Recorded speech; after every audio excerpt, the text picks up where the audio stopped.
Dillermanden, morbror Harry? Hvad er Dillermanden? Jo, Dillermand, det er jo den her øjlecykel, som kan køre gennem mudder, ild og vand, onkel morfar.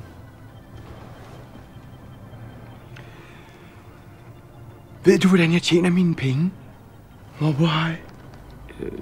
Ja, du lever af at sælge legetøj til alle børnene, onkel morfar. Ja, lige netop. Og hvordan tror du, at børnene vil reagere, hvis de får et stykke legetøj, der hedder Dillermand, morbror Harry? Det tror jeg, at de vil blive meget glade for, onkel morfar.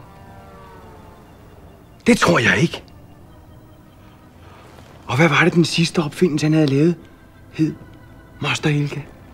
Han hed Marmelademand, onkel morfar. Ja, han hed Marmelademand. Børnene skulle selv smøre ham ud på brødet, morbror Harry. Ja, det var sådan set en meget god idé. Det synes børnene ikke, morbror Harry. Og ved du, hvorfor de ikke synes det? Det synes de ikke, fordi de kan ikke lide at spise deres eget legetøj, morbror Harry. Og det gælder jo også ham. Hvad var det, han hed, Moster Helga? Han hed Æggemand, onkel morfar. Som gik i stykker, hver gang børnene rørte ved ham. Morbror Harry. Har du nogensinde hørt om Ismand? Ismand? Det lyder som en utrolig god idé. Det synes jeg også. Det er netop lige det, du skal til at være nu. Ismand. I onkel morfar Ice Cream. Ismand? Vil det sige, at jeg så ikke er morbror Harry længere, onkel morfar? Ja, det vil det faktisk sige.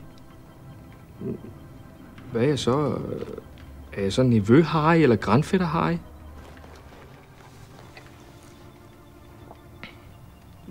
Hvad er jeg så? Du er bare Harry. Og se så, og gå ud og finde på et eller andet, som jeg kan tjene mange penge ved.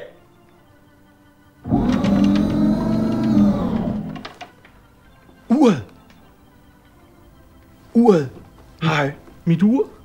Nej, det er mit ur, Harry. Jeg har selv givet dig det. Mit ur? Farvel, Harry.